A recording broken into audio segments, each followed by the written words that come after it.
姐妹淘的网友们，大家好，我是刘真。其实我觉得我是一个还蛮，就是对于婚姻跟爱情这件事情，我在20几岁的时候很想结婚，那时候就觉得我小时候就觉得我应该会大概25岁结婚吧，然后26岁当妈妈。可是你知道，所以很紧很紧。后来过了27、28的时候，我就想说，怎么好像离我越来越遥远了？然后也就觉得说，好像不一定一定要结婚，或者是一定要当妈妈，因为那个时候一个人的生活其实过得蛮充实的。因为我记得我那个时候除了当老师，也是艺人，然后就刚进这个圈子嘛，所以我大概过了30岁以后，我就完全放弃这个念头了。就我没有再想说我的人生必须要就是一定要走入婚姻或是走入家庭，所以我觉得完全就是因为真的是很巧，就是可能在对的时间遇到对的人。因为我认识我先生的时候，我好像已经38岁了，就是其实是算年纪蛮大的。但是我认识他的时候，我也没有很急着要结婚。那我先生他是很认真的跟我交往，我觉得应该就是觉得他真的是一个很诚恳的男生，然后也被他的诚恳打动，然后我就认真的思考说，对，如果我真的想要走入家庭，我的年纪的确是，就是如果要生小孩的话，因为你知道，已经是大龄了，对，所以就想说，好吧，那就就决定结婚了。对我来讲，我不是会去查男生手机的人，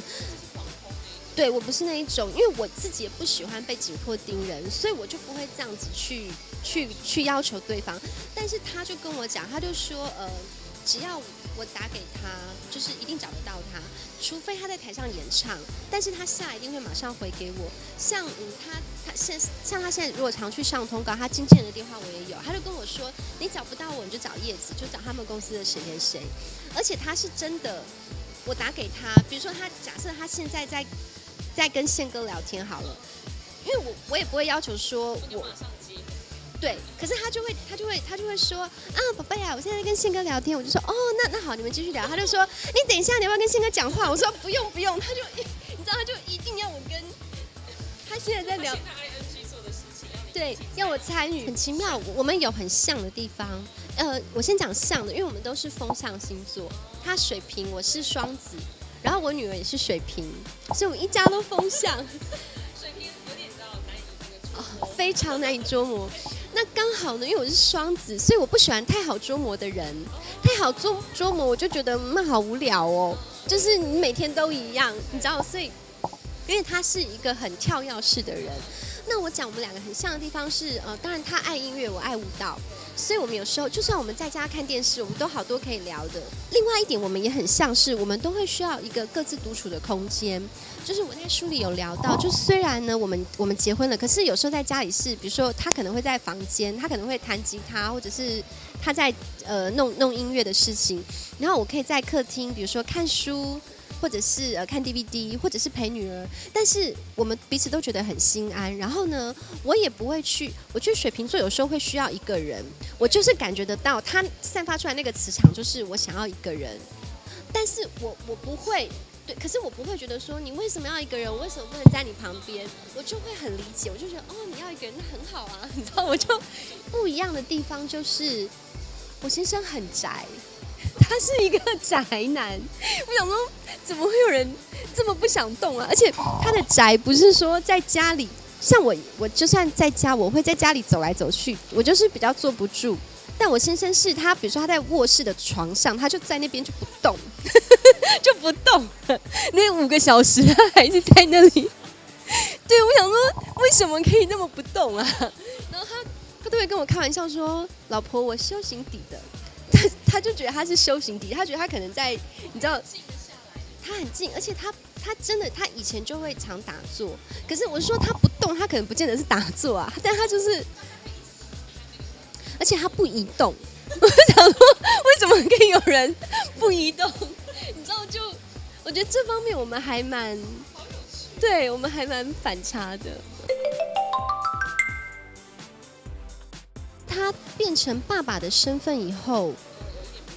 对，我觉得他原来这么爱小孩，因为我在怀孕的时候，当然我就感觉得到她很喜欢小孩，可是因为宝宝还在肚子里嘛，等到宝宝出来以后，我跟你说不得了了，她简直，我觉得她有点，因为女儿那时候很小啊，就是每个来家里看宝宝的人都要消毒，那消毒通常就是手嘛，我们都会这样，然后。对他不只是手，他说他会叫客人说你转圈圈，然后喷人家，这样就是整个人都消毒。那我想说，我都觉得很不好意思。而且我不知道，我觉得长女就是第一个女儿跟爸爸的那个情分是很奇妙的，因为照理来讲，宝宝是我在带比较多，就是我是他的主要照顾者，那他也的确比较黏我，但是很奇怪哦，就是爸爸抱他的时候，他就是会有一种很骄傲的感觉，他就会这样，你看，他就会有这种眼神，而且上个月吧，他现在11个月，他10个月的时候，他有一天忽然主动亲爸爸，没有原因的，他就这样亲他的脸，然后亲了4次，连续，我想说。我每天这么辛苦的照顾你，换尿布、洗澡什么的，可是他第一个亲的人居然是爸爸。这是我的新书《1+1大于2：刘真的幸福追爱记》。那这本书呢，其实是我在生完宝宝之后的第一个作品，记录了我从怀孕啊，然后到